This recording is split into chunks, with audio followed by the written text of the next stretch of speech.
술에 취한 사람들은 말이 많아지거나 또는 행동이 격해지거나 안 하던 행동을 하는 경우가 많죠.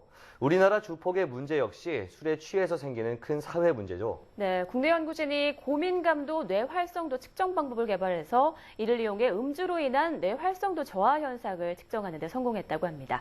자세한 내용 알아보겠습니다. 을지대학교 중독재활복지학과 교수이자 또 강남을지병원에서 중독브레인 센터장을 맡고 계신 이재원 박사 나와 계십니다. 안녕하십니까? 안녕하세요. 네, 안녕하십니까? 네, 이번 연구를 통해서 사람들이 술에 취해서 진실을 말하는 일명 그 취중 진담에 대해서 또 연구를 하셨다고 하는데 취중 진담이 실제로 어떻게 가능한 건가요?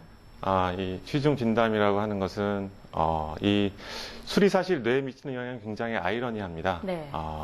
술은 신경 활동을 억제하는 활동 억제제로 알려져 있는데요. 그래서 과거에는 마취제가 막 잘 개발이 되지 않았을 때 마취를 하는데 술을 이용하기도 했었습니다. 아, 그렇군요. 예, 그래서 이게 술이 신경 활동을 억제하는 억제제인데, 근데 사람이 술을 마시면 그럼 자야 될 텐데, 그렇지 않고 오히려 더 말이 많아지거나 행동이 격해지거나 네. 안 하던 말을 하거나 이런 현상들이 발생을 하고 있잖아요. 네. 그래서 이거를 과학자들은 어떤 가설을 통해서 이렇게 이해를 합니다.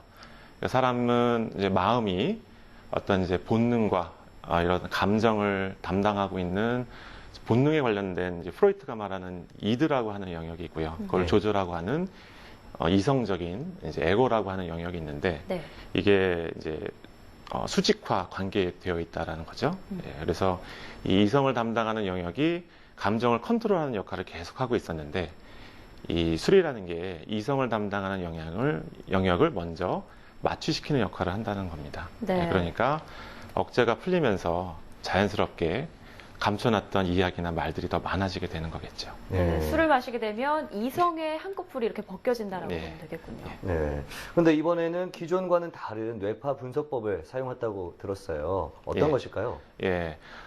그래서 세타 감마 동저 현상이라는 이제 분석 방법을 이용을 했습니다. 네. 그래서 쉽게 말씀을 드리면은 우리가 여러 사람이 대화를 할 때 네.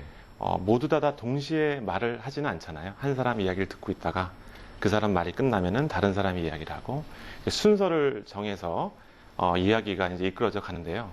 이 뇌 활동도 사실은 마찬가지였던 겁니다. 뇌 영역이 동시에 활성화되는 게 아니고요. 한 영역이 일을 마치면은 다음 영역으로 넘기고 또 다음 영역으로 넘기고, 그래서 뇌 영역 간의 의사소통이라는 게 일어나게 되는데요. 이 의사소통이 일어날 때 이 세타파라는 거하고 감마파라는 게 이렇게 이제 맞춰지는 동기화 현상이 일어난다라는 게 2000년도 초에 외국의 연구자들에 의해서 알려지게 됐습니다. 네. 그래서 이거를 처음으로 이제 뇌파에 적용을 해서 분석을 한번 해봤고요. 그래서 뇌가 활발하게 작동을 하고 있고 일을 하고 있는 상태라면은 이런 동기화 현상이 막 증가를 하게 될 거고요. 그렇지 않고 뇌가 일을 안 하고 있는 상태라면은 동기화 현상이 계속 감소를 하게 되겠죠. 네. 이런 분석 방법을 제가 이번에 적용을 해보게 되었습니다. 굉장히 흥미로운 연구 방법인 것 같은데 무엇보다 결과가 참 궁금합니다. 어떻게 나왔습니까? 예, 그래서 이 알코올이 뇌 영역 간의 그런 의사소통을 많이 감소시키는 걸로 이제 결과가 나왔습니다. 네. 근데 또 이제 재미있는 거는 알코올이 적게 들어갔을 때는 이런 뇌 기능을 억제하는, 이성을 억제하는 이런 효과는 나타나지만 사람이 뭐 암산을 한다든지 뭐 운전을 한다든지 일을 한다든지 하는 이런 일을 할 때 활동에는 크게 영향을 초반부에는 미치지 않는 걸로 나타났거든요. 네. 그래서 이런 것들이 아마도 술을 마시게 되면은 더 용기나 이런 걸 불러일으키게 되고 말을 더 많이 하게 되고 또 운전할 수 있다라는 그런 자신감을 생기게 하는 이런 역할을 하게 되지 않을까. 예, 그렇게 되지 않았을까라는 생각이. 네. 그럼 이번 연구를 통해서 취중 진단뿐만 아니라 음주운전이나 또 주폭과 같은 사회 문제에 대한 해결도 또 조금은 도움이 되지 않을까 하는 생각이 드는데요. 예, 그래서 이번 연구 결과를 통해서 이게 위험 행동이 막 증가하기 이전부터 뇌파의 그런 동기화 현상 감소하는 거를 알 수가 있었거든요. 네. 그래서 이 기술을 잘 활용을 하게 된다면 그런 커다란 행동 문제가 일어나기 전에 우리가 뭔가 조치를 취할 수 있는 이런 방법들이 나올 수 있지 않을까 생각을 해봅니다. 네. 뭐 사회 문제뿐만 아니라 뇌기능 장애 쪽도 좀 예방할 수 있는 방법이 있을 것 같은데 좀 어떤 질환을 진단할 수 있을까요? 예, 그래서 지금 이 동일한 기술을 가지고 인터넷 중독이라든지 스마트폰 중독, 또 그 이외에도 ADHD라든지 치매라든지 이렇게 뇌 기능 저하를 일으키는 네. 여러 가지 질환에 검사 똑같은 방법을 적용을 해보고 있습니다. 근데 네.